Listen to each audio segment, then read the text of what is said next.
Welcome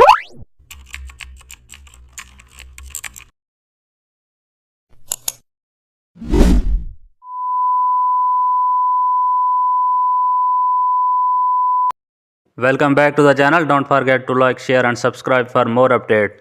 Let's design a business logo using clean geometric custom shape. We begin by placing a rectangle or circle as the core structure. Then we add complementary shapes to build a professional identity. Now we start arranging the geometry into a recognizable symbol. Once the structure connects, we optimize proportion for business appeal. We adjust angles to create balance and harmony within the design. Now we add a secondary shape to introduce depth and purpose.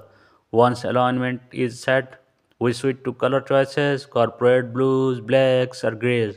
Now the shapes feel consistent and ready to represent a trust brand. Thanks for watching.